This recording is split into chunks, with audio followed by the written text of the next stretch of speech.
Si donc, bon. Soir Ben.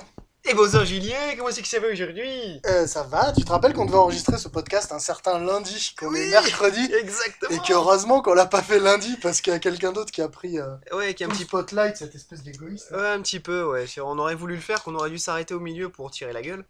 Ouais. Ça aurait été particulier, c'est vraiment l'avant après, et là, l'instant du drame. Mais qui se regarde, qu'est-ce qu'on Mm. on arrête là ou on continue? Parce que je suis plus vraiment dedans On perso. arrête genre définitivement, parce Ouais, que limite c'est un petit peu pour Stanley qu'on faisait ce si, podcast. ah, c'est vrai qu'il y a un petit peu de ça, quoi. Moi, ce que je trouve très curieux, mais bon, qui était très attendu, bon, déjà le fait. J'espérais 2019. Oh J'espérais putain. qu'il voit j'espérais, non mais j'espérais qu'il voit au moins la fin de 2018 ou qu'il puisse au moins voir le Qu'il puisse deuxième. voir Avengers 4 quoi. Ouais, voilà, qu'il puisse au moins savoir qui On était meurt pas resté, qui comme n'était pas ça. resté. Bah lui c'est hein. Oh, bon, évidemment. J'ose espérer. J'ose espérer. Mais ce que je trouve très touchant, c'est une certaine manière, tu vois partout sur internet, l'impression qu'en fait, on a tous perdu tous perdu un tonton. Tu sais, notre oncle cool qui nous racontait des histoires, qui nous est tripé. Et là, on a tous perdu pas un membre de la famille, j'aurais. Ce qui est assez rigolo, c'est qu'à part Alan Moore, mais bon, qui en parlait il y a un moment et qui effectivement n'aimait pas trop le personnage, il y a très peu souvent comme ça des moments où tout le monde est d'accord. T'as toujours des gens qui s'estiment plus malins que les autres et qui vont aller empiéter un peu sur le deuil de chacun en disant oui, mais alors vous parlez de la mort de machin, mais vous parlez pas de la mort de truc parce qu'il a fait ça, etc. Et c'est vrai qu'il y a de très rares moments, et la dernière fois que j'avais vu ça, c'était Gottlieb, où tout le monde, que ce soit les gens qui connaissaient pas trop la BD ou vraiment les gros fans hardcore qui eux lisaient Goussens évidemment, et voir les trucs hyper pointus sortis une fois dans un fanzine new-yorkais des années 73. Bah là non, les gars, c'était le patron quoi. Donc Hmm. juste tu t'arrêtes et tu respectes. Et là, bah, on s'est arrêté et on a respecté. Ouais, c'est clairement Euh, ça. Moi, ce qui m'a presque choqué, alors ça va être vulgaire parce que je vais parler pognon, Mhm. euh, c'est d'avoir, bon, évidemment, les médias ont rappelé les espèces de bisbilles réelles ou supposées, on ne sait pas, qu'il avait eu avec sa famille, et Oui, certaines personnes prétendant qu'il y avait des requins qui l'entouraient à la fin de sa vie pour choper sa fortune. oui, l'histoire par Fortune, rapport à sa fille, je me rappelle. fortune évaluée à 70 millions de dollars. Alors moi, je cracherais pas sur Ce qui 70 est pas millions de grand chose, dollars. putain, quand on voit l'œuvre du bonhomme, Le quand mec a même. commencé à bosser chez Marvel, qui s'appelait pas encore Marvel, Non. il avait 16 ans. 16 ans. Il est devenu, pas rédac chef, mais en gros co-directeur, directeur créa, quoi, ça s'appelait pas comme ça. Il avait 19 ans. Il a rompu son CDI précipitamment à 95 balais. Je pense que Chris Evans, ça fait plus d'argent chez Marvel Ah, que Stan Lee. sans aucun doute. Ce qui part, enfin voilà, encore une fois, ça peut paraître vulgaire. Ce que je veux dire par là, c'est que tu as comme ça des domaines. Enfin, je veux dire, chez Marvel, on ne prend pas de royalties. Hmm. Même quand on s'appelle Stan Lee, qu'on est surnommé The Man et que le personnage le plus puissant de l'univers Marvel a sa tronche, voilà, il n'y a juste pas de royalties. Alors, il devait être grassement payé, il n'y a pas de Ah problème, bah, mais, j'ose espérer. mais voilà, il y a quand même un truc sur ces. Enfin, pour continuer jusqu'à son âge, fallait vraiment avoir. Ouais, fallait vraiment avoir le feu, quoi. Bah, je pense que c'est ça, il y a pas si longtemps. Bon, c'est aujourd'hui, ils ont reposté une petite vidéo vraiment de Stanley qui doit dater d'il y a à peine quelques semaines, donc on le voit vraiment très très très affaibli, très diminué physiquement, mais on voit dans la manière qu'il a de parler des fans et de la relation qu'il a avec eux, et surtout en fait, en tout cas qu'il semble avoir, la faculté, l'amour qu'il a pour les fans, et cette relation qu'il y a entre celui qui aime un artiste et celui qui est motivé par justement cet amour qui a apporté à son travail. Et c'est dingue de voir que même encore à 95 ans, le mec a semblé encore vraiment avoir sincèrement cette, euh, cette reconnaissance pour ceux qui ont fait que son travail a marqué l'histoire. Puis il faut se rappeler ce que ça veut dire. C'est-à-dire qu'il y a une iconographie qui est certes largement due au génie graphique avec lequel il a bossé. Absolument. Après, ce qui a vraiment Ça, il y a apporté. beaucoup de gens qui ont tendance à zapper, mais Stanley était l'auteur et en aucun cas des Non. dessinateurs. Ah, mais surtout, il était avec des dessinateurs tellement balèzes qu'il a inventé ce qu'on a appelé après la méthode Marvel, où en fait un comics est écrit comme une nouvelle par le scénariste, et le découpage, toutes les étapes suivantes se fait par le dessinateur. Et ça, il faut avoir des mecs de la trempe d'un Ditko, Kirby Un ou à Kirby, ouais. l'après Buscema et les autres, quoi, pour être capable de faire ça, parce que tu transformes un paragraphe qui est par définition un art littéraire en art séquentiel. Et pour ça, il faut maîtriser les codes à la Ah perfection, oui. et enfin surtout que c'est pas comme si t'avais 3 mois les mecs, hein. T'as un Non, comics clairement. par semaine, t'as un comics par semaine. Et tu Et enchaînes. il y a quand même un moment où j'ai pu tutoyer les cieux en ayant presque dans les mains, parce que j'ai refusé de le toucher, un original de Kirby. Le Ouf. mec faisait pas beaucoup d'erreurs, hein. Ah non. Ces planches de Thor, même en A3 comme ça, tu te dis, ben ouais, c'est. Effectivement, je peux peut-être faire aussi précis avec une imprimante. Peut-être. C'est ça. Mais c'est des Mais. mecs qui n'avaient pas le luxe du temps. Des mecs qui n'avaient pas le luxe de Non. l'erreur. Ils pouvaient pas se le permettre. Donc il fallait être rapide, mais il fallait être efficace. Pour ça, t'en as beaucoup qui disent oui, mais alors, il y a des dessinateurs de comics aujourd'hui qui sont vachement plus détaillés. Si tu compares du Kirby et du Jim Lee, c'est pas du tout le même style, c'est normal. Non. En termes de décor, en termes de profondeur, etc. Effectivement, plus de détails, mais c'est des mecs qui n'avaient pas le luxe de revenir en arrière, de se planter. Bah, c'est pas grave, j'efface, 3 clics et c'est Puis réglé, on ils vient. avaient pas de luxe de passer après Kirby. Enfin, tu vois, c'est ça le truc. Exactement. C'est-à-dire que tu avais effectivement Will Eisner qui avait vraiment donné ses codes aux comics. Mais un Kirby, c'est le type qui est allé. Et c'est ça qui est paradoxal. C'est que c'est un type qui a remythifié les héros. C'est-à-dire que, pour en refaire l'historique simplifié, des années 30 aux années 40, c'est ce qu'on a appelé l'âge d'or. Là, Mhm. Batman, il fait des jeux de mots débiles, il a un pistolet. Ouais. Côté Marvel, c'est Samson, n'existe pas. Très rapidement, Kirby, je crois, d'ailleurs, invente Captain America. Mais après, on a la guerre, on a besoin de savoir clairement que sont les gentils et les méchants. On passe à l'âge d'argent, les comics deviennent un peu plus des trucs pour les enfants. Et là, on a ce mec qui pique à de l'iconographie mythologique, que ce soit grec, biblique, machin. C'est comme ils disent dans Suck My Geek, quoi. Tu regardes des gravures du Gustave Doré, tu te dis tiens, ça ressemble à du Jack Oui, Kirby. Il n'y c'est a pas vrai. que ça. Il y a aussi les vitraux, il y a aussi les enluminures, il y a aussi. Le mec avait une culture phénoménale. Et tout ce qui pourrait être considéré euh, avec moult guillemets comme des défauts par rapport à la photo, Mhm. toujours les tronches vers la case, ces espèces de proportions un peu démesurées, en fait tout ça c'est du mythologique. Oui. Et à côté de ça, on a Stan Lee dont la grande force a été de dire mes héros sont des humains normaux qui ont des capes. Oui. Ils ont des faiblesses, ils ont parfois des défauts. Ces faiblesses, ce sont les mêmes que tout le monde. Mhm. C'est-à-dire, on n'invente pas une espèce de kryptonite. Alors, la kryptonite a une portée métaphorique extraordinaire. Enfin, moi, j'aime beaucoup Superman, hein, je sais qu'il y a beaucoup qui crachent dessus.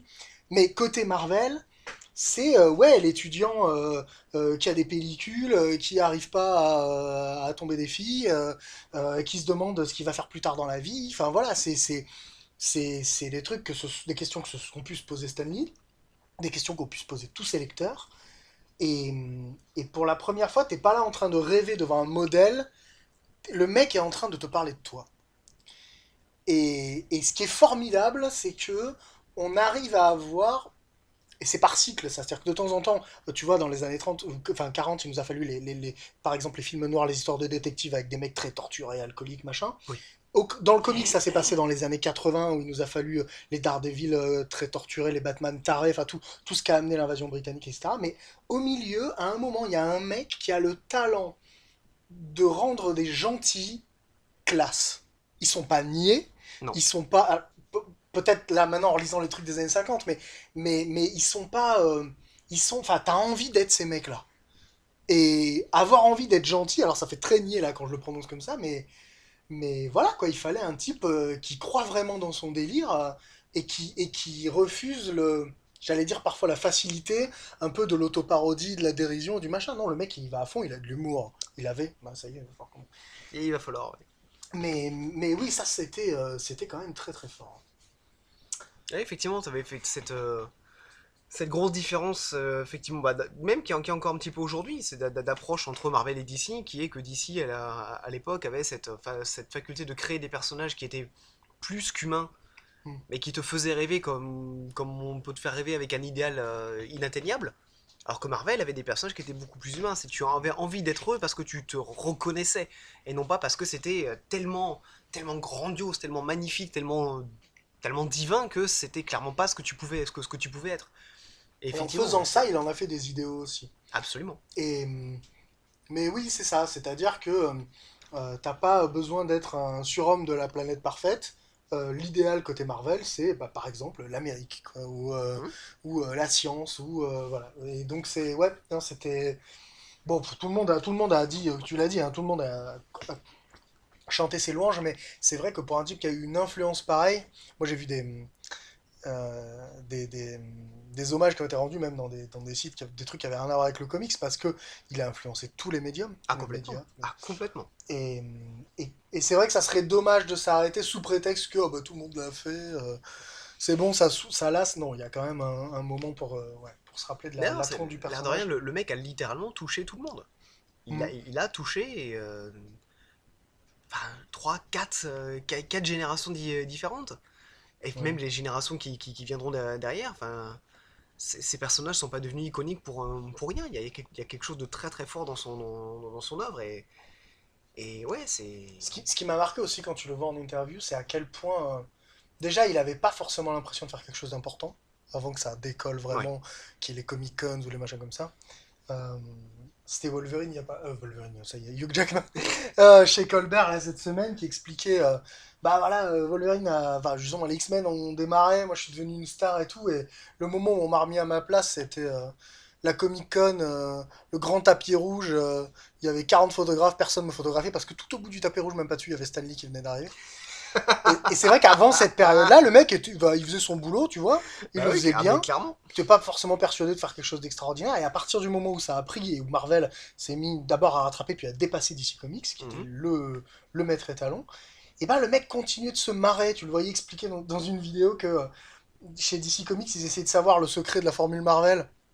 Ah, mais eux, ils mettent des phylactères sur leurs couvertures. On va mettre des phylactères sur nos couvertures. On en Lui, avait parlé, c'est on en vrai, avait ouais. parlé, comme il avait un espion chez eux, il disait, bon bah voilà, maintenant on met plus de phylactères sur les couvertures. Et hop Ah, mais oui, ils là. mettent plus de rouge chez Marvel. Bon, bah, On ok, va mettre mais du rouge. on met plus de rouge sur les couvertures. Non, voilà, c'était un type qui prenait son métier de façon ludique et qui a du coup expérimenté et qui continuait d'écrire jusqu'à après ses 90 ans, Ah, quoi. bien sûr. Bon, Bien sûr, y bien a-t-il sûr. eu des choses un peu plus joyeuses? Peut-être t'as envie de.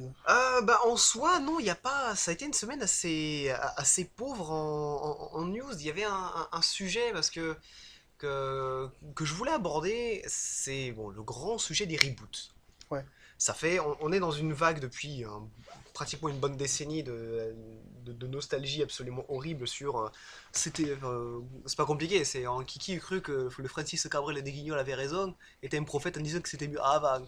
Mais on est aujourd'hui dans une période où on a presque cette impression que oui, effectivement, il y a 20 ans c'était mieux. Hmm.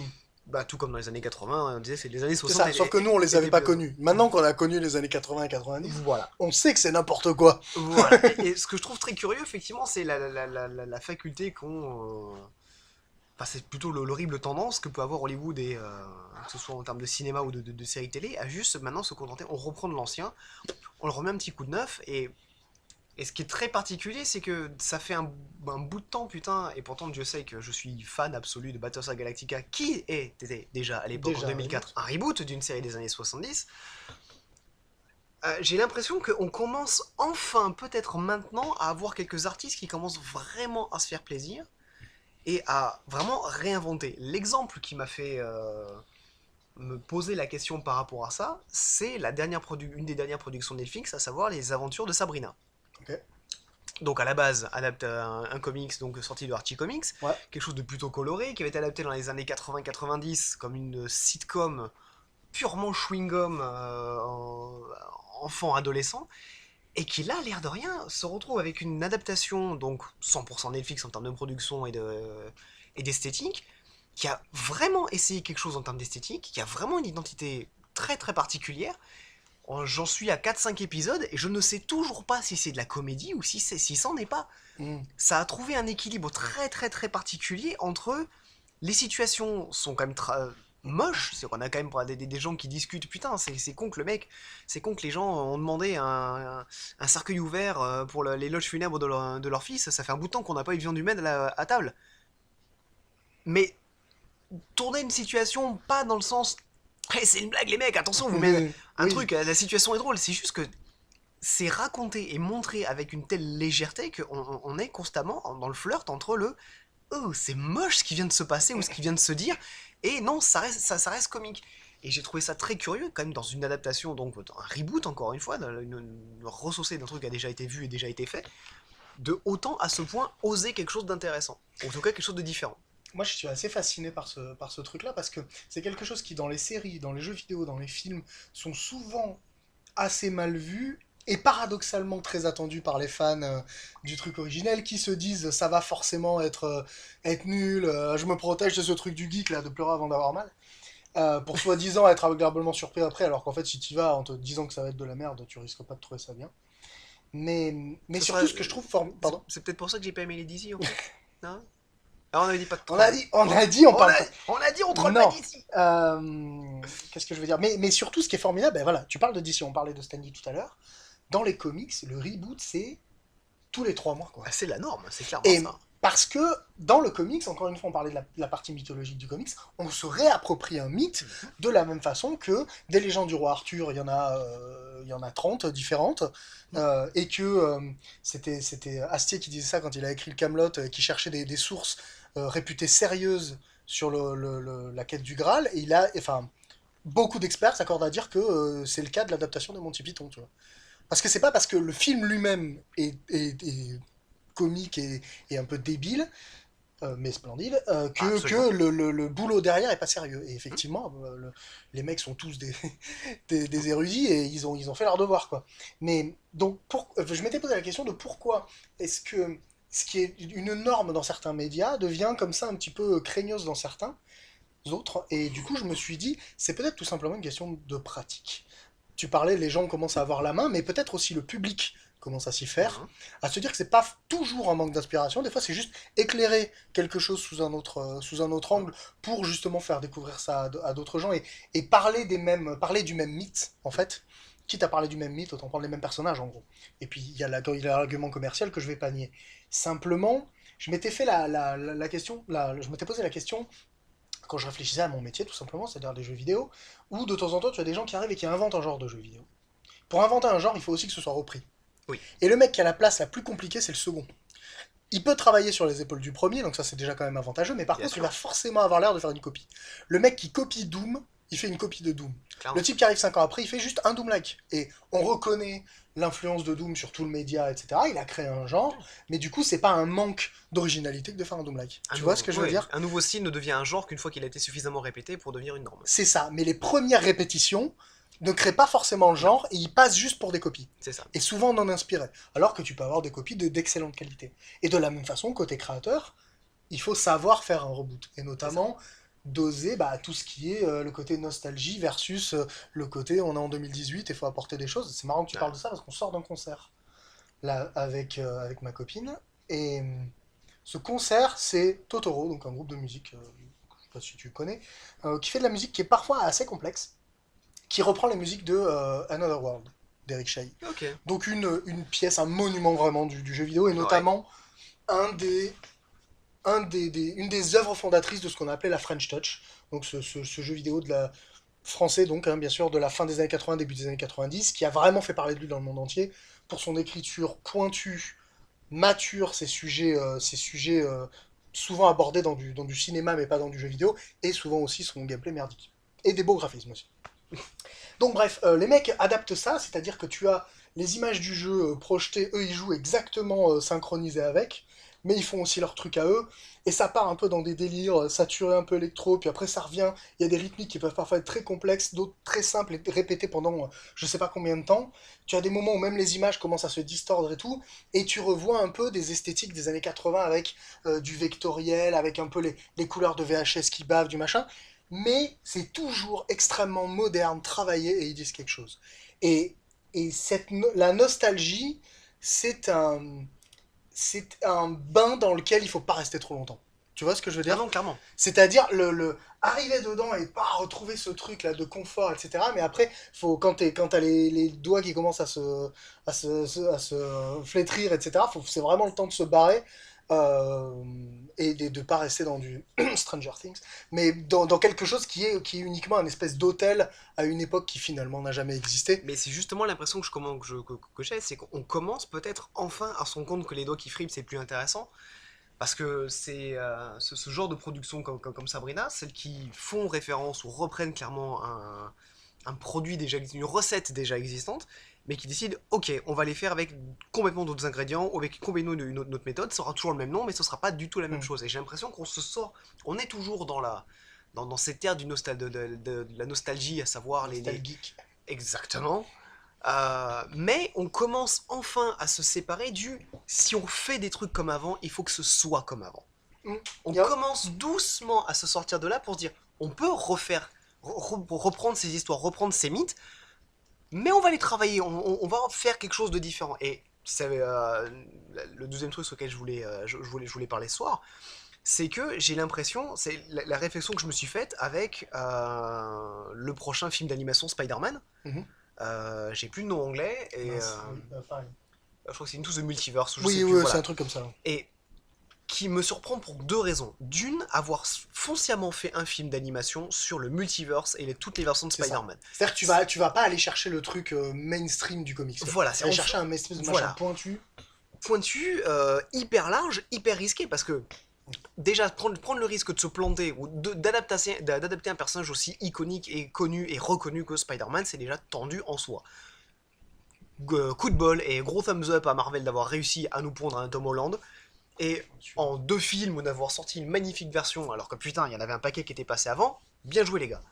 Là, dans l'animation, c'est pas la même chose, mais là, prendre le risque de se taper 5 ou 6 versions de Spider-Man, Hmm. de les adapter en même temps en étant respectueux de tous, putain, les mecs, il fallait vraiment oser. Et le deuxième élément qui me surprend, c'est le sortir en salle. Produire un Exactement. film d'animation et le sortir en salle. Des films d'animation, Marvel et DC, ils en font un paquet, ils se sont tirés la bourre à l'époque de. C'était Hulk versus Wolverine, suivi de Hulk versus Thor, enfin, toutes les adaptations des films de Batman, que ce soit La Cour des Hiboux, qui pour moi était raté, Bah, en même temps, t'as vu le comics. The Killing Joke, qui était. Il y avait un tiers de sauvable, et le reste, malheureusement, à l'exception du côté fanboy de retrouver Kevin Conroy et Mark Hamill derrière le micro, il n'y avait pas grand intérêt. Mais le mec, il s'attache à des trucs pas faciles. Voilà, après, et bah oui, mais après, paradoxalement, il s'essaye à des trucs comme Batman et Harley Quinn, Ouais. qui putain, est une putain de réussite. Mm. Pour moi je l'ai Ouais. adoré. J'ai adoré cet équilibre entre l'hommage et la parodie, qui pour moi n'avait jamais été réussi aussi bien pour l'instant que Lego Batman, Mm. qui était juste la frontière parfaite Toujours entre d'ailleurs. Hein. ouais, toujours, mais la frontière parfaite entre la parodie et l'hommage. Mais là, c'est quand même des films, bon, à part Lego Batman, mais parce que c'était Lego. Mais DC et Marvel n'avaient jamais pris le risque de sortir un film d'animation en salle. Là, ils nous sortent cette version de Spider-Man, ces versions de Spider-Man, quelque chose de quand même relativement obscur, parce que le multiverse, il y a beaucoup de gens, même je pense que 70% du spectateur lambda qui n'a jamais entendu parler ne connaît même pas le principe. Et là, on part quand même sur une sortie en salle d'un truc assez obscur. Et je pense que ces réussites-là, enfin, ce film-là, on sait pas encore si c'est une réussite, mais en tout cas, il y a beaucoup d'autres choses qui sont dues à une bonne analyse du public. Enfin, Oui, tu sais à qui tu t'adresses, et ouais, voilà, tu sais que les références, tu peux les faire de façon un peu plus subtile. mhm, Pour revenir sur le nostalgique années 80, on en a déjà parlé la dernière fois, bien sûr, mais enfin 90 en l'occurrence, le blockbuster dans Captain Marvel, tu vois. oui. Et c'est bon, tout le monde a compris la Voilà, blague, on ok, est on passe à situé, autre on chose, sait où on est. parce qu'on sait qu'on s'adresse à des gens qui vont décortiquer le trailer, voilà, de bout en bout. C'est-à-dire qu'ils auraient pu même faire l'expérience de mettre juste le reflet du blockbuster dans l'eau. Les gars, ils auraient fait un traitement de l'image Mais pour savoir ce qu'on bien voyait. sûr. Donc, tu t'adresses à ces gens-là, Bah, en fait, je te tout... coupe une seconde, Ouais, on arrive enfin à une période où les gens qui font des trucs qui sont nostalgiques ne se servent pas du côté nostalgie comme un élément de vente, mais juste comme un élément de décor. On arrive, tu vois, la différence entre Stranger Things qui t'a tartiné, ah, ouais. qu'est-ce que c'était bien cette époque, et Captain Marvel qui se disent, oui, on est dans cette époque-là. On continue. Je mettrai une petite correction. Je pense qu'ils ont compris que c'est un meilleur élément de vente quand c'est un élément de décor. Aussi, aussi. Pourquoi? Parce que pour moi, c'est la même chose que. Alors, je vais faire le snobinard. Ça fait très longtemps, ça fait bien 10 ans que je regarde plus la télé. Néanmoins, C'est avant, bien, hein. j'avais. Non, non, mais Ça fait du, indépendamment de ça, ça je fait du suis bien. sûr qu'il y a sûrement des gens très doués, mais je les connais pas. Indépendamment de ça, j'avais vu avant une progression très rigolote dans les jeux où appelez-nous pour nous donner la réponse à cette question.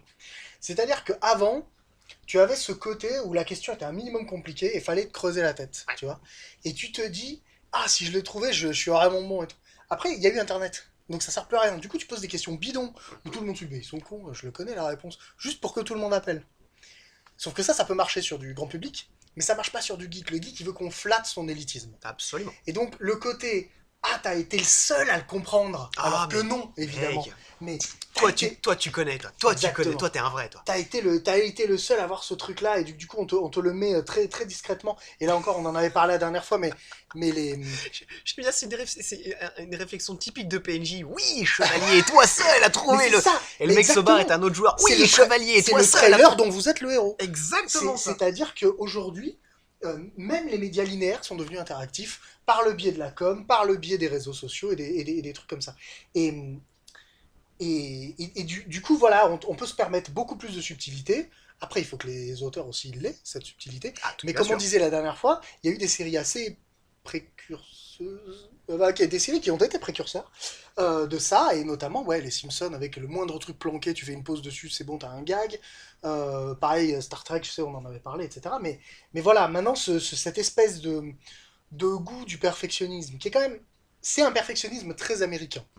Moi, je parle toujours, quand je donne des cours à mes élèves, je fais référence à cette conférence qui est extraordinaire, où le mec dit tout ce que j'ai appris sur le level design, donc la façon d'organiser les niveaux dans un jeu vidéo, je l'ai appris à Disneyland. Et quand Walt Disney a créé Disneyland, il s'est entouré de grosses brutasses en termes d'architectes, d'ingénieurs, d'animateurs, de dessinateurs. Dessinateurs, il les avait déjà, hein, qu'il appelait les Imagineers, c'est un mélange entre imaginaire et ingénieur, tu vois. Et les mecs, jusqu'au design des poubelles, tout est carré. Le design des files d'attente, ce que tu vois, ce que tu vois pas, ce que tu devines, ça raconte déjà une histoire. C'est brillant, et si vous êtes déjà allé donc, par exemple à Times Square, vous voyez des magasins typiquement américains, vous entrez dans le magasin M&M's, la musique à la radio ne parle que de bonbons, les couleurs, les lumières, tout, il y a juste, c'est le magasin total. Et ben là, on est en train de nous inventer un espèce de marketing total, qui est, malgré le terme, parce que c'est marketing, bouh, c'est pas bien, et qui est quand même pas désagréable quand c'est fait par des gens qui savent le faire, quoi. Ah, complètement. Et je suis d'accord avec toi, le Spider-Verse, moi je trouvais que Marvel avait réussi une bonne chose dans le MCU, c'était l'idée de dire, justement, on vous place ces petits trucs en fond, le moindre nom cité, c'est un personnage obscur qui existe déjà dans les comics, etc. Donc pour les fans, pour ceux qui connaissent pas, on vous met des films à grand spectacle et des beaux gosses et belles nanas en collant, donc ça c'est parfait pour tout le monde. Et là, avec le multiverse, ce qui serait vraiment intéressant, c'est qu'ils arrivent à se dire, ben, peut-être que justement cette sous-catégorie-là, de geek en l'occurrence, elle est suffisamment grande pour financer un projet. Alors, je suis sûr que Multiverse, il a pas le budget d'Avengers, Non, sans doute pas. mais enfin, on a l'air de dire qu'au lieu d'être un film grand public, mais qui plaît aussi Mhm. aux geeks, comme tu vois, les Pixar sont des films pour gosses, mais qui plaisent aussi aux adultes, là on a l'impression que c'est un film qui s'adresse aux geeks et qui, vu l'humour, l'écriture, etc., et le concept de monde parallèle qui est quand même pas non plus nouveau, euh, pourrait aussi plaire aux autres, tu vois. Ce truc-là est un peu renversé, et s'ils arrivent à trouver un bon équilibre, enfin, tu vois, en gros, là encore, je vais me vautrer dans la vulgarité du chiffre, mais si le truc il fait quand même assez d'argent, ça pourrait être un très bon signe pour des projets de ce type. Ah, complètement. D'autant que, sorti en salle ou pas, maintenant on s'en fout, puisque Marvel va avoir sa salle à lui, quoi, Ah, complètement. avec son appli. Là. Disney Plus. Disney Plus. Disney Oui. Plus. Ça a C'est vrai enfin, que ça a enfin Marvel. été nommé et c'est vrai que je sais plus dans quel podcast sur YouTube je regardais quelqu'un qui en parlait et qui faisait juste défiler en fait tous les produits déjà disponibles. Ça n'en finit pas. Ça n'en finit pas. C'est juste impressionnant quoi. En même temps, t'arrives en face d'HBO et Netflix, faut frapper un grand coup. Hein. Ah oui, Parce que tu voilà. demandes pas aux gens de t'abonner, tu demandes aux gens de se désabonner de leur truc C'est pour ça. t'abonner chez toi. C'est ça. Euh, Laissez les autres et venez chez moi. Et là, c'est vraiment impressionnant. Et ce qui m'a surpris aussi, c'est au-delà du film, pour revenir à Spider-Man, ouais, au-delà du film d'animation, le côté ça, c'est pas juste un film d'animation. Les mecs ont osé des trucs en termes visuels. ouais. Les mecs se sont Exactement. vraiment fait plaisir. J'ai pas vu ça. Enfin, et c'est aussi une question que je me pose. J'ai l'impression on a une génération de mecs à qui on commence à laisser faire, à qui on laisse faire des films d'animation sur des grosses licences, donc avec de grosses attentes, encore une fois, en termes commerciaux, en termes de marketing. En gros, c'est quand même des films avec lesquels t'es pas censé jouer au con. Ouais. On commence à avoir une génération de mecs qui commence à vraiment se faire plaisir. Je me suis regardé les Teen Titango, le film. Oui. Dieu sait que j'en attendais rien. Je me suis poilé. Mais On a quand même des mecs qui ont osé avoir un caméo de Stan Lee. oui, je Stan pense. Lee apparaît dans Tintin Tango en mode hey, c'est Stan Lee qui fait son caméo super subtil. Et on a un mec qui arrive. Quoi? Merde, c'est un film d'ici, je me barre! Voilà, les mecs ont osé avoir une apparition de Stan Lee dans le film Tintin Tango, le film. Alors que Bob Kane n'est toujours pas apparu dans le MCU. C'est un vrai scandale. Putain, quel feignasse ce mec. Non, mais je pense que c'est dû à plusieurs choses. D'abord, on a compris que geek c'est chic, hein, c'est bon, ça va. Clairement. Ensuite, on a aussi. Enfin voilà, donc les mecs payent, ok, ils filent du pognon. Et après, je pense qu'aujourd'hui, on a des outils qui nous permettent d'expérimenter beaucoup plus facilement. Et du coup, tu peux faire tes premiers screenings, tes tests avec des gens pour savoir si ça va. Est-ce que c'est pas trop artistique pour vous? Est-ce que le Spider-Man noir, il est pas trop noir? Ça va, c'est bon? On peut se permettre de faire ça assez tôt et d'itérer après. Parce qu'aujourd'hui, donc, par exemple, en jeu vidéo, on utilise beaucoup un moteur de jeu qui s'appelle Unity, mais évidemment, nous, notre contrainte, c'est que toutes les images doivent être rendues en temps réel. Et aujourd'hui, il y a de plus en plus de gens dans le film d'animation qui se rendent compte que, eh mais attends, Unity, c'est pas. Enfin, ce qu'on arrive à faire sur Unity, c'est pas beaucoup moins beau que ce qu'on fait en film d'animation. Non. Par contre, on l'a direct. On ne doit pas attendre une nuit pour calculer 2 secondes d'image. Ben, on va peut-être utiliser ça. Et ils utilisent ça. Et du coup, ça permet à une énorme boîte comme Disney de produire des trucs comme ça. Alors que dans les années 80, moi j'ai pris, je pense comme tout le monde, une grosse baffe et 3 litres de larmes devant Brisby. Mais Don Bluth, il a dû sortir les balls. Ah, C'est oui. pareil, il a fait son studio. Il fallait qu'il ait son charisme à lui sa réputation immaculée et son talent pour aller porter le truc à bout. Et effectivement, le truc sort et c'est merveilleux. N'oublions pas Charlie. Oui. Charlie, pareil. Enfin, Le géant de fer d'ailleurs, je crois que c'était. Non, C'était. Il y avait une grosse boîte derrière. Je dis peut-être des conneries. Kirikou, il n'y en avait pas. Enfin voilà, les mecs. Le géant de fer, je crois, c'est Disney. Tu crois que c'est Disney? Je dis peut-être des conneries. Bon, oui, c'est pas comme si on bossait un autre podcast. Je sais pas. On, Mais- on est occupé. On est occupé. Ouais. On se remet, on est en deuil, ok? On a des Merde. vidéos YouTube à regarder. Voilà. Non, mais voilà, effectivement, aujourd'hui, j'ai l'impression que par rapport à avoir une armée de keyframers sur leur planche et tout, c'est au moins un avantage de la 3D, on aime ou on n'aime pas. Même si maintenant on commence à arriver à le faire en 2D aussi, le rendu ordinateur assez joli. Mhm. Mais c'est au moins un avantage voilà, de pouvoir comme ça itérer rapidement, régler le truc et tenter des prises de risque, quoi. Et ça, oui, je suis content de vivre dans cette époque. J'avoue, comme disait Kevin Smith, que what a wonderful time to be alive. Mm. Et je suis d'accord avec lui par rapport à ça, effectivement. C'est une belle époque pour être un geek. Ouais, ouais. Mais il a fallu oui, des gens pour ouvrir un peu la voie. Maintenant, c'est bon, on est en plein dedans. Bientôt, ça va saouler tout le monde et on va retourner dans le placard Voilà. d'où on n'aurait jamais dû sortir. Exactement. Mais pendant que c'est pas le cas, on profite. Ah bah, D'autant que, une fois que les gens se seront lassés des films de comics, il y en a bien un qui va dire Eh, attendez, Moorcook, c'est pas mal ça. Ou je sais pas, n'importe quoi. Ou Philippe Cadic. Non, Philippe Cadic, ça a déjà été adapté. c'est vrai. Mais oui, parce qu'il faut se rappeler que cette culture-là, enfin, cette métaculture, cet ensemble de cultures, il regroupe quand même beaucoup, beaucoup de choses. Et qui sait, un jour, on aura peut-être Dragon Ball le film. Bah, peut-être bien fait cette fois. Ah, on sait jamais. Enfin, c'est ça le plus dingue, c'est qu'au fur et à mesure, plus ça avance, et plus on se rend compte qu'il y a plus forcément d'univers ou de licence ou d'histoire qui ne soit pas adaptable. C'est la Warner, j'ai envie de faire. Ah, c'est Warner. Mais bon, on peut pas dire que c'est un petit studio. Ah, c'était quand même Brad Bird. Oui, c'était c'était Brad voilà. Bird, oui, Ah tout à oui. fait. C'était Brad Bird avant qu'il fasse Foiré. qu'il se remette dans les petits films indépendants Un là. petit peu, ouais, oui. truc de super-héros, enfin de famille, Ouais, non, à ça, moitié décomposée. ça marchera pas. Voilà, enfin c'est. ça marchera pas. Non, c'est. Les Walking Dead, c'est ça la famille décomposée. Ouais, c'est ça. Décomposante. C'est ça. Vas-y, on devrait mettre des sous-titres des fois sur les séries Netflix. Je sais plus qui disait, et c'était très juste, et c'est vrai que ça me manque. Le gros défaut des Netflix, HBO, etc., c'est qu'on n'a pas les making-of quand même. C'est vrai que je me rappelle effectivement de l'époque où on achetait les DVD parce que Ouais, on prenait les grosses éditions des DVD parce que t'avais 2, 3, 4 DVD juste de bonus. de bonus, et ça, c'était plus long que le film.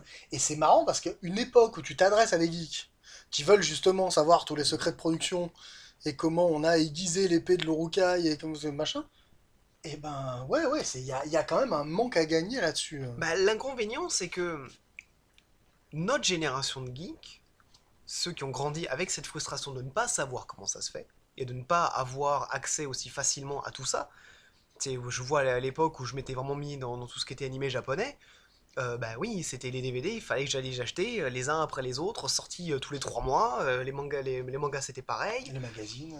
Quand je suivais Battlestar Galactica, j'ai eu la chance de voir la première saison d'un trait, mais après c'était épisode par épisode, voire DVD par DVD. Enfin, c'était très très long et très laborieux d'avoir ça.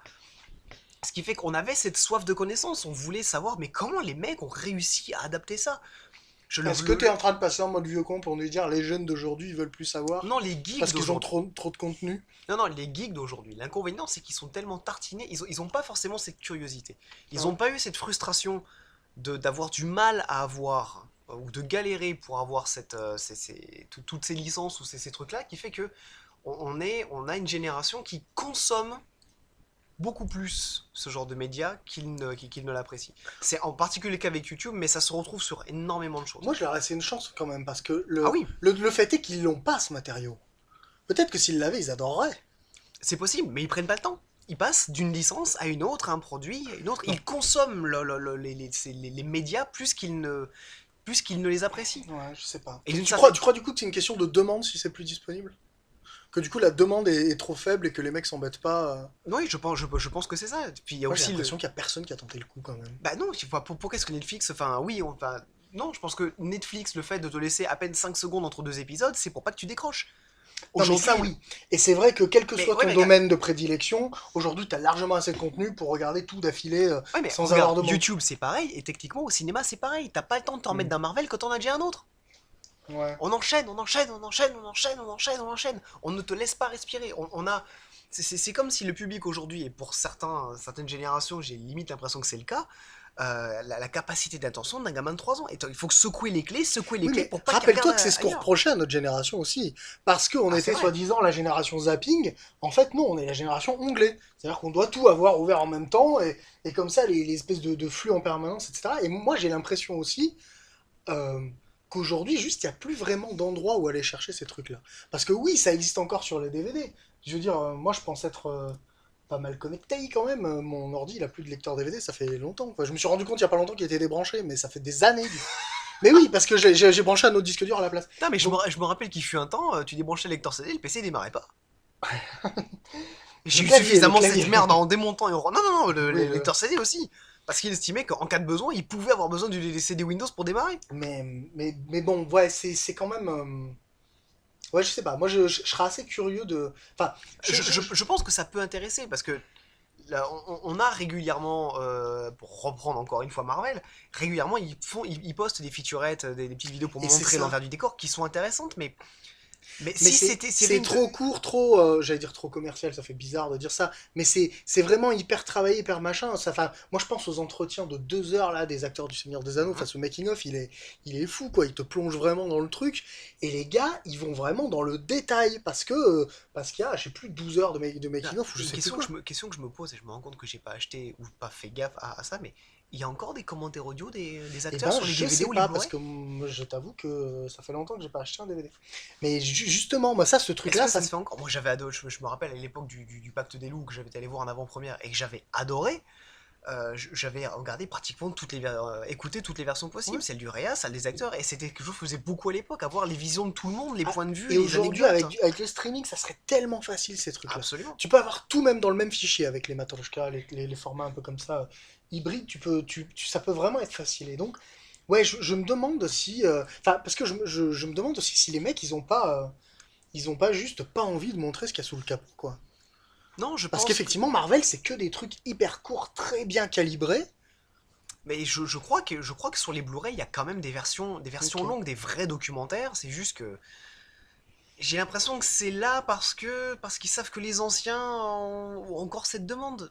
Hmm. Mais je pense Je que sais pas si s'il c'est y un avait une truc demande, s'il y générationnel. avait une demande du public plus lambda, à savoir ceux qui ne veulent pas, Ouais. enfin, ceux qui veulent savoir, enfin, non, ceux qui s'intéressent pas à ce qui se passe derrière, ça... Bah, justement, je me pose la question parce qu'en fait, comment il ferait. Enfin, le public, il vote avec son pognon, tu vois. Mhm. Donc, si tu avais. Enfin, moi, la question, c'est s'il y avait Netflix et Netflix Plus, c'est un peu plus Ah cher, d'accord. mais on a tous les making-of et tout le bordel. Là, tu pourrais voir clairement, ok, il y a tant de proportions de gens qui veulent, est-ce que ça vaut le coup? Parce qu'effectivement, après, s'il n'y a pas de demande, je suis d'accord. Bah, je pense que d'une certaine manière, les mecs, enfin, Mais si Netflix avait voulu tester ça, ils auraient mis des making-of directement sur leur plateforme. c'est ça. Mais comme personne n'a testé, j'ai l'impression qu'on peut juste pas savoir. Est-ce qu'ils ont pas testé? Voilà, alors ça, c'est autre C'est chose aussi aussi. la question. Parce qu'il Est-ce que faut ça se a peut-être été rappeler. testé? Peut-être que les mecs en ont rien à battre. Ouais, Peut-être qu'au final, de tout ce qui est édition collector, etc., les ventes se sont cassées la gueule, c'est possible aussi. Mais ils se sont dit, possible. mais les gens, ils en ont plus C'est rien à possible. foutre des bonus. Parce qu'il Ils faut se veulent le rappeler. film et se revoir le film comme ils l'ont vu en salle et basta. Il faut se rappeler aussi que Netflix ou Amazon, ça France, on a très très peu de shows par rapport à ce qui se passe aux États-Unis. Absolument. C'est là où les Marvel et autres ont des coups à jouer. Ou Mhm. Disney, pardon. C'est-à-dire que si les mecs arrivent en disant bah, on file tout partout, parce que de toute façon c'est que nos produits, donc on contrôle tout, Mhm. euh, ça risque effectivement d'être pas mal plus intéressant. Ouais, parce que le pire étant évidemment le contenu qui existe à un moment et puis qui se barre après. Ça, c'est Mhm. des trucs hyper frustrants où tu te rends compte que ouais, il faut aller installer un VPN ou je sais pas quoi. Enfin, c'est galère, quoi. Ah oui, non, complètement. Mais c'est vrai que oui, ça fait même un bout de temps que j'ai pas pris le. Enfin, après, pas aussi par défaut de ne pas forcément acheter tous les films qui m'intéressent en Blu-ray. Mais oui, ça fait un bout de temps que j'ai pas pris le temps de regarder un documentaire sur les making-of. Il y a deux, trois fois, fait deux, trois features. J'avoue que les deux, trois petites featurettes qui sont sorties sur Infinity War, j'étais vraiment curieux parce que bon, Mm. la quantité d'éléments, tu sais pertinemment que tu dois avoir une quantité de blue screen juste astronomique. Mais t'es quand même content de voir. Ok, je reste encore surpris aujourd'hui de la quantité que les costumiers fabriquent quand même réellement de l'armure d'Iron Man. Ouais. Là où je vois certains costumes, bah, pour l'exemple de Cyborg dans Justice League où le mec avait juste un survêt avec quatre capteurs et un machin rouge sur l'œil, je vois qu'Iron Man il continue de lui faire encore pratiquement une bonne partie de la poitrine, une partie des poignets. Je crois que c'est Iron Man 3, l'armure était complète à l'exception des articulations. Mm. C'est juste impressionnant à quel point. Mais voilà, Mais ça doit aider c'est. l'acteur aussi. Hein, mais... Ah, mais bien sûr. Mais c'est aussi marrant de voir parler de. Pour ceux qui s'intéressent pas au documentaire, jetez un œil une fois de temps en temps, c'est très curieux de voir la différence d'orientation et de soucis du détail que certains studios peuvent avoir par rapport à d'autres. Voire même, ça peut devenir un argument marketing, genre J.J. Abrams dans l'épisode 7 qui dit ah non, on a construit le Millennium Falcon, Exactement. on a pas mis de fond vert parce que dis donc, George Lucas il mettait des fonds verts. Hein. Oui, bah, Mais et l'air de rien, l'épisode 7, moi, ça a été quelque chose que j'ai apprécié parce que oui, mm, les choses paraissaient plus palpables. Parce ouais. qu'elles l'étaient, elles étaient réelles. Après Thanos, il a l'air palpable. Hein. Je Ah pense que oui, c'est ah bon, non, mais voilà. Ah, mais on a franchi le truc où quand ils veulent foutre le pognon, ils y arrivent. complètement, complètement. Et il y a aussi enfin, l'interprétation de Josh Brolin qui est derrière, je serais toujours bluffé quand certains acteurs arrivent à se mettre mentalement dans des situations malgré l'accoutrement qu'ils ont sur la gueule. Mm. Au-delà de Josh Brolin, Andy Serkis, tu nous regardes? non, pour moi je pensais carrément plus à Benedict Cumberbatch. Oui, pour Smog, ouais. Voilà, tu vas faire un dragon. Non mais je vais le faire en vrai les gars. Non mais c'est beau. Non, vous me filez une combi les machins et je vais me foutre à quatre pattes dans une combi grise avec des points sur la gueule, et sortes de gros micros machin juste et une caméra à une GoPro à 5 cm de ma gueule et je vais vous faire le dragon. Qu'est-ce qu'on ferait pas pour quitter l'Angleterre? C'est clair. Mais c'est vrai, tu parles de documentaire, moi, je disais encore making of comme un vieil abruti. Ça me fait penser d'ailleurs que c'est encore plus dommage qu'on le voit moins parce que aujourd'hui, indépendamment des making of, le documentaire pur, il y a des trucs de malade. Ah oui. Parce que maintenant, une vraie excellente caméra, ça coûte pas grand-chose. Non. Enfin, je veux dire, par rapport à ce que, bah, évidemment, tu te claques 5000 balles ou un truc comme ça. Mais 5000 balles pour une équipe de prod, c'est pas énorme. Et pour 5000 balles, t'as une image de fou. Et les technologies de drones se sont tellement bien développées aujourd'hui. Et du coup, comme du coup, le prix d'un documentaire a vachement baissé, les Mhm. mecs, ils peuvent se permettre de faire des trucs complètement fous. Mais et là paradoxalement Netflix est très très très bien fourni en Ex- documentaire. Exactement. Et c'est pour ça que ça me paraît tellement évident de joindre les deux bouts. Tu dis, vous avez J'avoue, des j'avoue. équipes documentaires en plus qui demandent que ça, les mecs, ils sont sur les dents. Ils sont enfin contents qu'on les écoute un peu parce qu'ils ont des choses extrêmement intéressantes à dire. Vous avez des séries qui ont quand même pas mal de gens intéressés. Ah oui. Mais montrez-nous le making-of de Daredevil. Il est à vous. Vous en faites ce que vous Mais voulez. c'est peut-être justement un triste constat qui est peut-être à faire de comment les gens consomment ces univers-là. Et Possible, vraiment c'est dans le sens, possible. je prends ma série, je me prends mon film, je le bouffe et je passe à la suite. Oui, mais tu me diras pas quand même que les types qui analysent image par image le moindre trailer de 8 secondes, c'est pas des gars qui ont faim. Ah si, bien De sûr. ça. Bah, eux oui, mais c'est pas eux qui font, C'est c'est pas peut-être eux qui font peut-être on tourner n'est pas assez l'industrie. nombreux, effectivement. Je pense qu'il y a toujours un public pour ce genre de choses, et c'est pour ça que Marvel continue de faire des featurettes sur tous les Blu-ray, il doit quand même y avoir des featurettes. Mais je pense que si du grand public y avait cet appétit d'aller voir ce qui se passe derrière le rideau, de voir comment fonctionnaient les rouages de ce machin-là, je pense que ce serait plus facile d'accès. Ce Hmm, serait sans doute plus facile d'accès. possible. Mais après, c'est très paradoxal, et c'est bien parce que ça me permet de faire un segue vers une autre chose à laquelle je pensais parler, qui s'éloigne complètement de l'univers dans lequel on parle. Hmm. C'est la démonstration de technologie qu'on a eue et démonstration artistique qu'il y a eu le mois dernier, à savoir les machines géantes à Toulouse. C'est la première fois de ma vie que je vois autant de gens se déplacer pour une performance artistique. Hmm. Parce que ça reste une performance artistique. Hmm. C'était une pièce de théâtre à l'échelle de la ville. Hmm. J'ai jamais vu autant de monde se déplacer pour aller voir des artistes faire un truc. Et avec des références pour le coup un peu geek toulousain, parce que Ah, clairement. le Minotaure qui était en face de la rue du Thor, ou dans lequel avait été traîné Saint-Cernin par un taureau, etc. Enfin, faut s'en rappeler de ça. Ah, complètement. Mais Il faut connaître sa ville pour avoir cet intérêt-là. pour avoir ce truc-là, c'était assez brillant. Moi, ça m'a rappelé beaucoup ce que faisait le Royal de Luxe à une époque. C'était des marionnettes géantes, mais effectivement, c'était beaucoup moins connu. Et j'ai l'impression qu'aujourd'hui, parce que tu parlais de performance, c'est ça, c'est pas Mhm. qu'une pièce de théâtre. Et le simple état de performance, j'ai l'impression qu'il a, je sais pas, plus de retentissement Mhm. ou un truc comme ça. Et c'est presque dommage parce que j'aurais adoré me balader dans la rue sans avoir été prévenu et voir une araignée géante Ah, j'avoue. sur, euh, sur le toit de la grave. Bon, après, c'est un peu toulousain ce dont on parle. En gros, voilà, une pièce de théâtre sous forme de procession, et avec deux robots géants, un en minotaure et un en araignée. Le Minotaur faisait 47 tonnes pour vous faire une petite idée de C'est de la belle la bête. taille du bestiau. Ah, c'est du beau bestiau. Mm. C'est de la belle bête. On l'a mangé après d'ailleurs. Non, non, il reste à Toulouse. Oui, Il oui, à reste à Toulouse. D'ailleurs, Montauban, le je crois. musée de l'aéropostale qui a été, finalement n'a pas été construit, qui est devenu la halle de la machine, dans laquelle est restée une araignée, vu qu'il y avait deux araignées qui avaient été, une araignée a été faite spécialement pour Toulouse, et le Ah, Minotaure. je pensais que c'était une statue bien singulière, pardon, excuse-moi. Non. Non, non. Et ce qui est dingue, c'est que depuis, donc, ils en ont fait un musée dans lequel il y a toujours l'araignée et le Minotaure. On peut faire des tours de minotaure.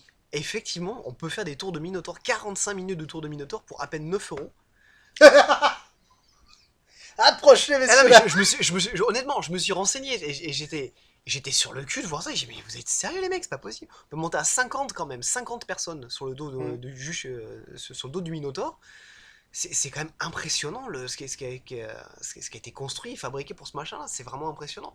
Mais et là aussi, il y a toute une partie des visites qui sont organisées sur l'envers du décor, sur Mm. comment elles ont été construites, comment elles ont été designés, Parce que sur quel a été le ça, les processus. musées sont très bons. Absolument. Les musées sont vraiment très bons. Et maintenant, justement, qu'on peut faire des applications interactives pour pas trop cher, tu regardes à Paris le musée des arts premiers, il y a tu as des petites alcôves, tu te poses et tu as une petite tablette et tu fais des trucs et c'est super intéressant. Tu as énormément de choses comme ça et c'est vrai que oui, cet accès à la culture de façon interactive, un petit peu gamifié, le mot est horrible, mais c'est celui qui est utilisé, ça devient un peu ubiquitaire. Alors, pour le meilleur et pour le pire, hein, mais quand même, il y a pas mal de bons, quoi. Chers éditeurs, c'est le mot du soir. C'est le mot du soir. Ubiquitaire. Ubiquitaire. Rapeteux. Euh, Est-ce qu'on passerait pas à la page wiki de la semaine? Parce que maintenant, Ah, j'ai envie de allez. faire ça à chaque fois. C'est parfait. C'est parfait. Vas-y, Est-ce que tu te rappelles de ce film où, pendant le débarquement, alors pas le D-Day, mais Raconte-moi, Père Castor. un débarquement qui a suivi, il y a un soldat, c'est une comédie, hein, complètement taré, qui se pointe sur les plages de Normandie, joue un air de cornemuse, balance une grenade et charge avec une broadsword, une épée écossaise. Tu vois pas ce film? Non. Parce que c'est pas un film, ça s'est vraiment passé. Oh, Laissez-moi merde. vous parler Oh putain. de Mad Jack Churchill. Alors, Mad Jack, évidemment, c'est son surnom.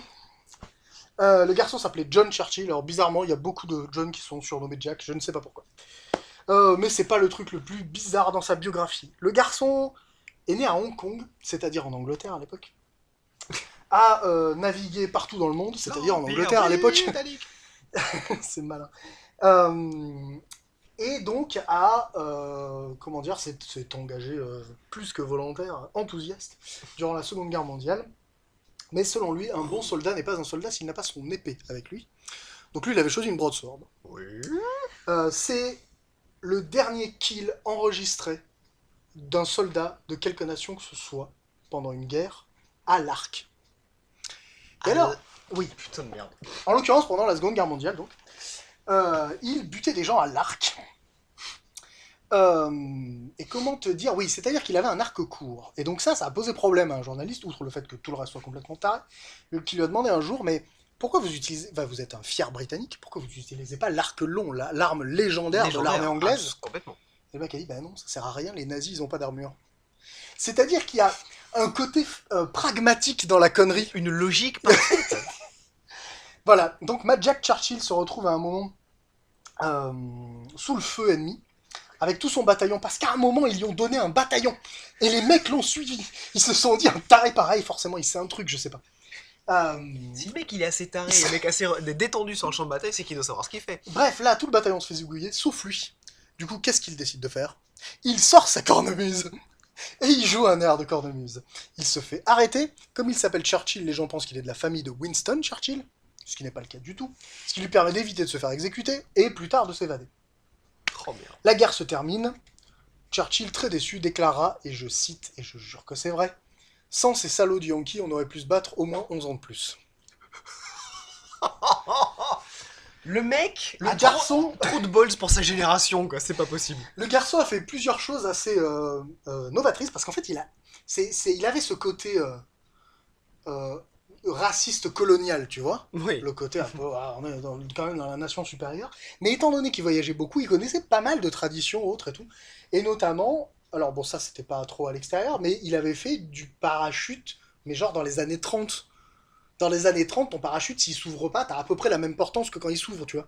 Non, le mec, il faisait ça, il était content. Après la guerre, il s'est mis au surf, qui était très très peu courant à l'époque. Ah, clairement. Ça a été le premier à surfer une vague de, je sais plus combien de mètres, mais c'était le premier au monde, tu vois. C'était un espèce d'aventurier comme ça, complètement fou. Et surtout, enfin vraiment, sur toutes ces photos, il y a une espèce enfin désolé du cliché, mais de flegme britannique où t'as pas l'impression d'avoir un espèce de cinglé psychopathe sous les yeux.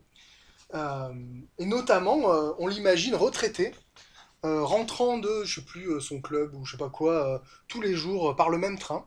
Et donc vous imaginez un petit vieux avec sa petite moustache et son petit attaché-caisse, qui d'un coup se lève, balance son attaché-caisse par la fenêtre et se rassoit comme si de rien n'était.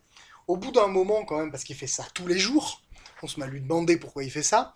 Ah non, mais le train il passe devant chez moi, là j'ai balancé la valise dans mon jardin, c'est plus pratique que de la trimballer depuis la gare. Et c'est que ça toute sa vie. Voilà. C'est magique. C'est assez remarquable. Donc évidemment, sa biographie est sur Wikipédia. Comme pour le lancer de renard la dernière fois, les anglophones trouveront un peu plus de matériaux. Le mec est mort à, je crois, 89 ans. Enfin, voilà, c'est très très bizarre. Et sur une interview que malheureusement je n'arrive pas à retrouver, entre tous ces faits de guerre, voilà, de charger sabre au clair devant des bunkers allemands, quand on lui a demandé la chose la plus dangereuse qu'il ait faite, ça a été de gagner un concours de cornemuse en Écosse en étant anglais. Je Ce peux le qui est comprendre. pas loin d'être Je peux vrai. carrément le comprendre, ouais. Ce qui est pas loin d'être vrai. Ah oui.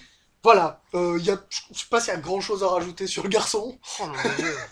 Euh, Enfin, voilà. c'est l'incarnation du cool guys don't look at explosions, quoi. C'est. Alors, il y en a des comme ça aussi, je pourrais peut-être en parler la prochaine fois, Oh, notamment un merde. Australien. Mais, Le mec était trop taré pour crever en fait. mais Je crois que c'est je crois que c'est exactement le ça. mec en fait a survécu parce que le mec. Attends, t'es ça. Je pense Attends, qu'il attends, tire pas, tire pas, tire pas. Attends, je vais voir ce qu'il va faire. Je vais voir ce qu'il. Putain, il l'a buté. je pense qu'il Oh merde. Bon bah laisse faire, laisse faire. Lève les mains, lève les mains. Non mais c'est bon, c'est bon. Je vous ai. il était trop J'attendais con pas. pour se rendre compte qu'il était mort ou un truc comme ça. Non, mais surtout, imagine-toi, tu te mets à la place quand même je sais pas, de deux gardes allemands qui sont là en train de discuter, de fumer leur clope, ils sont un peu sur la garde quand même, c'est la guerre et tout. Et là, ton pote, il tombe, ça peut arriver, c'est la guerre, c'est traumatique, mais voilà, mais il tombe avec une flèche dans le bide. Tu vois ce que je veux dire? À partir de... Enfin, qu'est-ce que tu te dis à ce moment-là? Je veux dire, certes, j'ai un fusil, mais clairement, un mec qui fait ça, c'est Predator. Enfin, j'ai aucune C'est chance. clair, c'est clair. J'ai aucune chance. Si le mec il a suffisamment de cran pour m'attaquer à l'arc, c'est qu'il est beaucoup trop pointu pour que je tente quoi que ce soit quoi. Pointu littéral, oui, c'était même une flèche. Mais non, mais l'ironie totale, c'est de foutre ça sous le nez des mecs qui croient en l'Ubermensch. Tu vois ce que je veux dire? Oui, en plus, ouais. Il y a des hommes supérieurs à tout.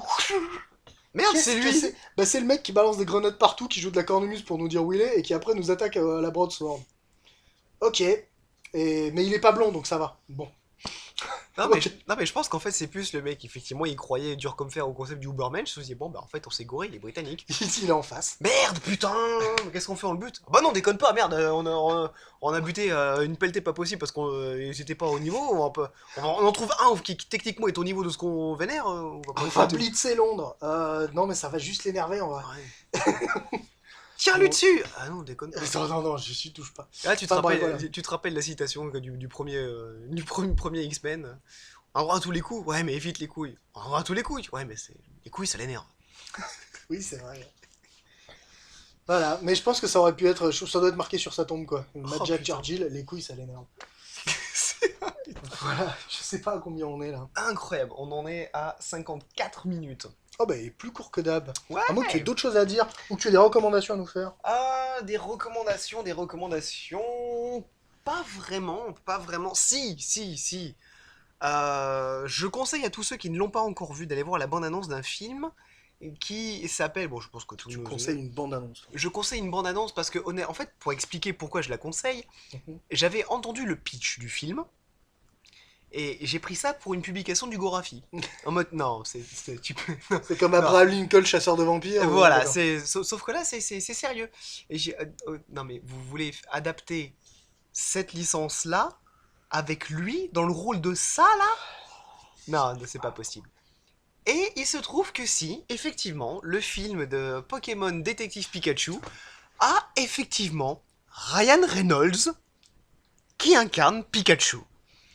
Et je peux pas mentir, j'aime pas Pokémon. Mais putain, j'ai envie de J'ai le voir envie de celui-là. voir, ouais. Il est suffisamment décalé pour se dire non mais non, je veux Je voir prends, ça, je veux prends. voir ça. Le mec, il arrive dans les studios tout en jaune. Non, mais ça va être de l'image de synthèse. Quoi? Et le pire putain, c'est que ce mec est convaincant. Ouais. Il est C'est vrai convaincant. qu'il ne manque pas que Pika. Il manque plus. Ouais, oh, il Putain, est tard. non mais le mec, non mais qu'après tu vois le CV du gars. Qu'est-ce que t'as fait dans ta carrière? Bah écoute, j'ai joué Green Lantern, Deadpool 2 fois et Pikachu. Il y a des comédies en Moi je m'arrête là. C'est mon dernier mot, Jean-Pierre. Bon écoutez, moi je m'arrête là. Je peux pas faire pire. Non, Je mais peux pas faire plus grand. il y a un truc qui est génial aussi, c'est que maintenant, tout ce qui va se passer dans la carrière de Ryan Reynolds, Ce sera en dessous. possiblement peut se retrouver dans Deadpool 3.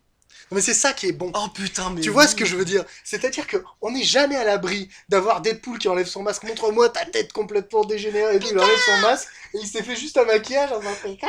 C'est comme ça, voilà. Ah, Mais c'est, putain, mais oui. comment dire?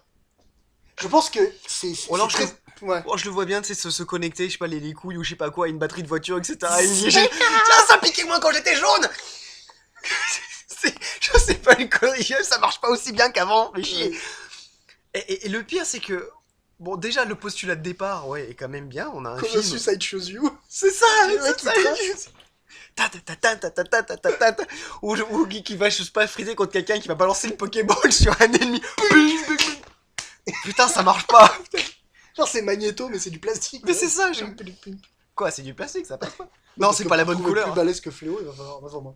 Mais voilà quoi, et on a un film quand même sur Pikachu qui va jouer le détective avec un mec qui veut retrouver son père et qui donc, incarné par Ryan Reynolds, va parcourir le pays des Pokémon. Je ne sais pas laquelle île, parce que ça doit quand même se passer dans l'univers de Pokémon. Et donc voilà, on a Pikachu qui va faire le détective avec la voix de Ryan Reynolds. Et le pire, putain, c'est que la bande-annonce donne carrément envie. Ah oui? Ah mais sérieusement, au-delà de l'interprétation de Reynolds qui est très drôle, qui est vraiment très drôle, c'est qu'on a une... En gros, Pikachu d'habitude n'est pas compris par les humains, et le Oui. mec dit putain mais tu me comprends, t'es sérieux? Je me sens si seul. Et le gamin qui est là, mais vous le comprenez? Mais cherche pas, il ne comprend pas, il comprend que des Pika Pika. Il dit, vous le comprenez? Pikachu. Et la meuf qui est là, oh Pika Pika Pi. Et le mec est là, oh il est adorable. Il dit, non, c'est toi qui es adorable. Tu vois, je te l'avais dit, gamin, ils comprennent pas. Et on a vraiment cette situation Oh non. décalée de Pikachu qui parle au gamin. T'es sûr qu'il a pas été écrit par Ryan Reynolds? J'en sais rien, et je serais même pas surpris. Mais c'est vraiment ça, et c'est une bande-annonce officielle. Je pense que le mec il essaie de voir jusqu'où on lui laissera aller, tu vois. Mais je pense que je serais même pas surpris. Mais ce qui est bluffant, c'est que on voit plein d'autres Pokémon dans cette bande-annonce. On voit Monsieur Mime, on voit Dracofeu, et putain, ils sont beaux. Ah bon? Et honnêtement, graphiquement, ils sont beaux. Ils ont un vrai travail d'adaptation des Pokémon sur un côté photoréaliste, à savoir lesquels sont écailleux, lesquels ont une fourrure. Et putain, ils sont magnifiques. Graphiquement, ils sont super beaux, ils sont très réussis. Bah, il faut que je regarde parce Et, qu'effectivement, moi et j'étais. merde, quoi, t'es là. Vous avez osé faire ça. Et déjà, ça hurle au scandale, au Bah, blasphème. évidemment. Mais là, encore une fois, on revient au tout début de notre débat sur ce podcast. Putain, qu'est-ce que c'est bien écrit. On arrive dans cette génération de films et de licences qui sont nostalgiques, mais qui se permettent des irrévérences par rapport à ces univers-là. Et là, celle-là, pour moi, peut être une vraie réussite. Alors, bah justement, du coup, puisqu'on est dans les conseils et qu'on parle d'irrévérence et que tout à l'heure je parlais de racisme, on va mélanger un peu tout ça. Putain, La licence en l'occurrence, waouh. la licence en l'occurrence c'est La France et c'est une série que pas beaucoup de gens connaissent parce que c'est une série française. Ça s'appelle Au service de la France. Je Ah, crois que j'en ai. tu m'en as parlé, Voilà. j'en avais entendu Mais parler. voilà, Ouais. du coup, là, comme ça, c'est enregistré. Donc oui, c'est une série d'un mauvais goût parfait, dont certains des auteurs ont contribué à l'écriture des OSS 117, et ça va encore plus loin dans les révérencieux, c'est-à-dire que même les héros, enfin, tous sont des gens de leur époque, et donc même les héros ont des espèces de préjugés raciaux, colonialistes, tu peux pas le prononcer le mot Algérie, donc les mecs disent outré, l'Algérie c'est la France, monsieur, comme ça. Et j'ai quelqu'un d'autre, alors je vais citer un autre podcast, il faut pas le faire. Je crois que c'était au Cozy Corner où Moguri disait, et le terme est très juste, même les noms de famille, ça sonne vieux. Alors que c'est difficile pour un nom de famille de sonner vieux. C'est pas faux. Mais là, c'est Mercaillon, tu vois. Oh putain, oui. C'est vraiment, c'est tout vieillot, et donc c'est des services secrets à la française avec toute la bureaucratie poussée à l'extrême, exagérée, évidemment comique. Et ouais, des tas de caricatures avec un mec où clairement dans sa dégaine, il se prend un peu pour De Gaulle, le jeune premier, mais n'empêche qu'il a quand même des idées un peu cheloues en termes de patriotisme, etc. Et enfin voilà, c'est décalé, mais c'est assez bien écrit, très drôle, et les acteurs sont, enfin, t'as envie, je les aime tellement que j'ai envie de les baffer, enfin, tu vois, parce que, voilà, ouais, c'est assez bien fichu, et c'est pas mal de se rappeler quand même qu'on a des. Vous jouez tellement bien le trou du cul que j'ai envie de vous claquer la gueule. Mais c'est un gros, c'est un compliment, c'est un compliment. Faut se rappeler qu'on a des mecs qui savent faire des séries en France, parce que sinon. Ah, j'avoue, c'est vrai il serait temps de le rappeler, ça. Mais voilà, bon, et ben ça a été un podcast court, mais Oui, intense. absolument, absolument. Du Donc, coup, puis bah, avec un bon petit hommage quand même à notre. c'est ça. Au tonton. Si vous voulez écouter les 1h30 d'habitude, faites juste une demi-heure de silence. Imaginez qu'on fait une demi-heure de silence à Stanley. Voilà. Euh, On laissera oui, une bonne demi-heure de vide après. Ouais, fais ça. Non, on le fait, tiens. Voilà, c'est ça. Nous, on sera pas là en vrai parce qu'on n'a pas que ça. Mais voilà, nous, on va lire des Juste à la fin, comics. je ferai. Merde, putain, ça tourne encore. J'ai oublié de couper le mic. Très bien, là, non. Voilà, vous avez le making-of du truc qu'on n'a pas encore tourné. Mais Exactement. c'est ça, faudra faire le making-of du podcast le jour où quelqu'un écoutera le podcast. Ils me disent quoi. Exactement. Exactement. Bon, et ben merci, Ben. Bah, merci à toi, Julien. Merci d'être venu. Merci On se pour tout ça. revoit dans je sais pas Merci combien de pour le temps. saucisson. Eh Merci oui. Amélie. Merci pour le saucisson, putain. Merci notre. Eh, les mecs, on double notre public à chaque podcast là. C'est ça, notre public en live, hein, parce que sur Voilà, un Internet, public en on live. sait pas trop. Exactement. D'abord, Voilà. il y avait le chat. Après, il y a eu le chat et Gwen, maintenant il y a le chat, Gwen et Amélie. C'est quand incroyable. même classe. Je ramène mon père demain. Wouh, c'est la fête. Ouais. Bon, bah voilà, à la Donc prochaine, voilà. du coup. Voilà, sur ces conneries, on se dit à la prochaine. Et puis, bah, bonne écoute. Comme d'habitude, bonne nuit, bon appétit, bonne soirée, voilà, selon à l'heure à laquelle Joyeux vous Pâques. écoutez. Si vous écoutez, merci. Excelsior.